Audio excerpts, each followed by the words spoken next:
The late adopter. Hi guys, I do welcome to a new video on Cardano today, and I'm very excited about this video because I just noticed something that I need to share with you. It's about on big time frames. It's a long-term tech analysis, and I think it just might be what Cardano needs, to pump towards the upside. There are several other indications that Cardano is on some very oversold levels. It needs to pump towards the upside soon, and I think pump towards the upside is a lot more probable than dump towards the downside, mostly because Bitcoin is also looking to pump towards the upside.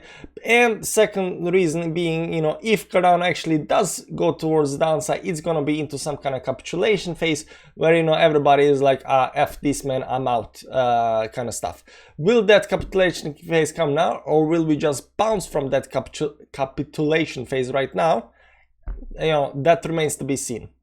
That said, let's see what's happening actually with Cardano right now over here. Okay, so what are we gonna look at right now? It's a weekly time frame, and on the weekly time frame we're gonna look at RSI. Now if you look at RSI, where we are down here right now, these levels are really rare. Like, look, these guys, look at this.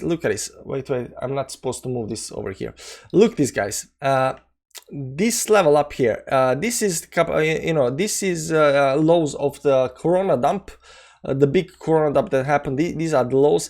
This up here, it's capitulation. It's not capitulation phase.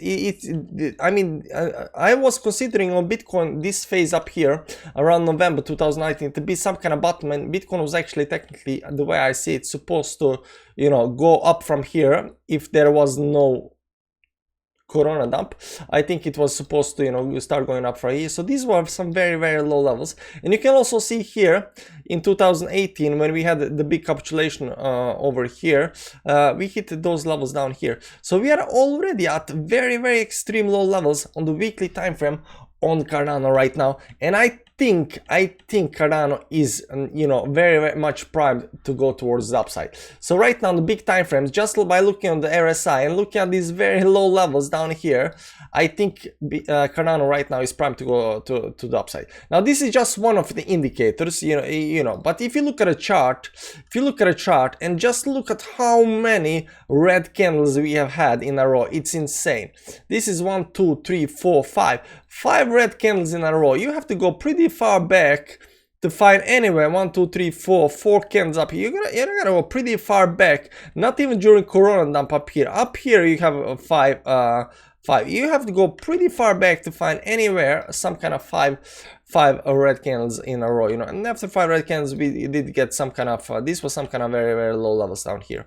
So right now you can see up here that we are number one at the very low levels on Cardano on the RSI, and I think we need to have some kind of move towards the upside.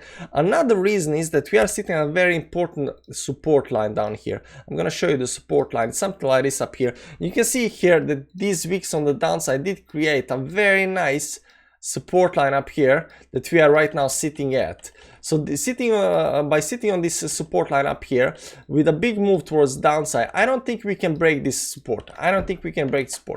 If you look at, for example, on the MACD, this is this indicator down here, you can see that the momentum is just been going extremely fast towards downside. When this happens at the same time as you are, let me just move the moving average for a second up here.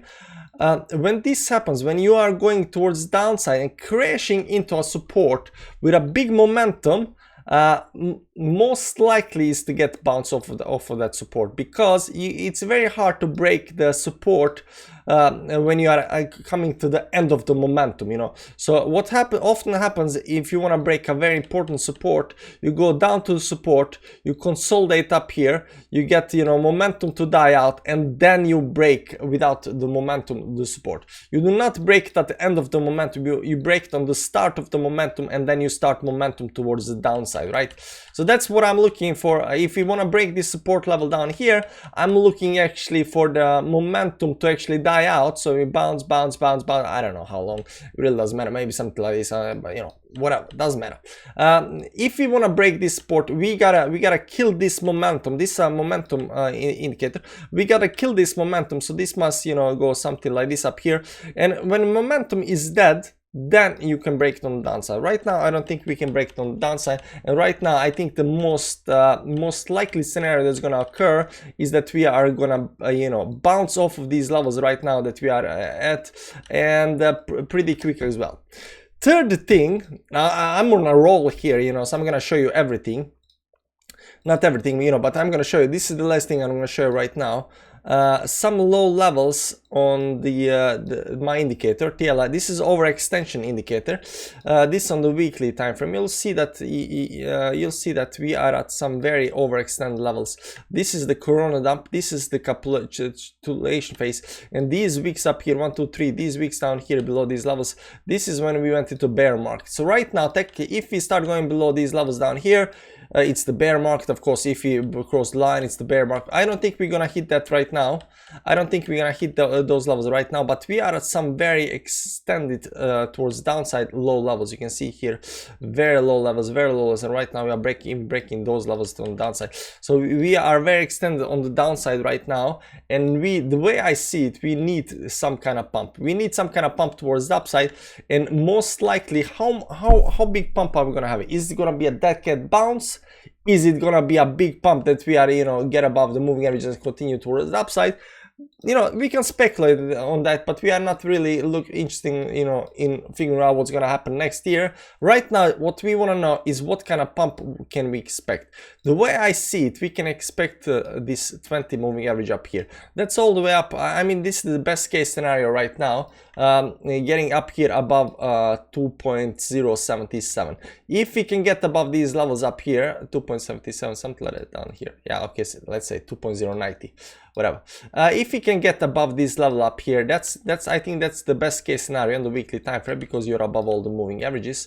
The worst case scenario is going just up to some kind of 50 moving average down here, up here next week, something like this up here next to the 50 moving, and then, you know, getting rejected by that, then getting squeezed up here. Then momentum will die on the MACD as we just saw, and then we can break this on the downside. Now that's gonna be bad, but as long as we get up, for example, above the 50 and the 10 and the 50 moving average up here, then there is also, of course, a big probability that we might try getting above the 20. If you do that, all good and dandy in the world of Cardano, right? Cardano has been bleeding for a long time towards the downside. This bleed cannot continue forever. It's, you know, it's not that project. This is what Evergrande does. You know, it just goes bleeds down. Companies that are dying, they are doing that. Cardano is unfortunately not dying.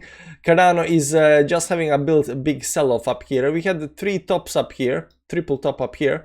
So after this happened, you know, we have to have a big sell-off, because there was a big, you know, divergence happening up here. I can show you even that up here on the RSI indicator.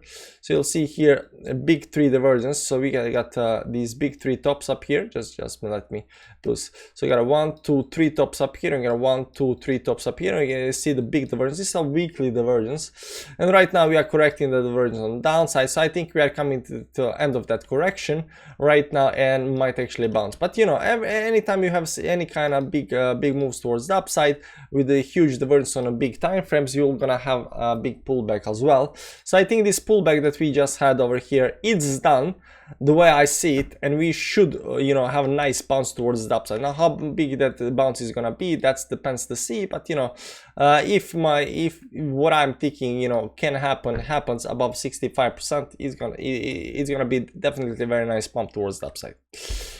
Anyways, guys, that's what I got for Cardano today. The most interesting, of course, part being this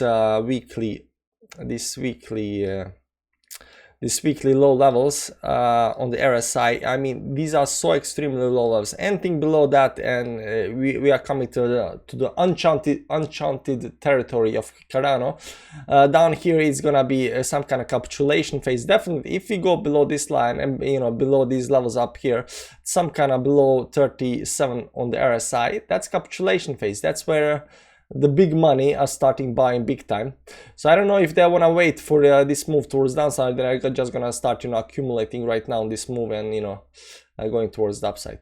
Anyways, guys, I hope you enjoyed the Cardano video. Hit the like button on the way out. Check out my new channel. You know, trying to pump 1,000 subs on that one. And that's it, guys. That's it. Bye bye.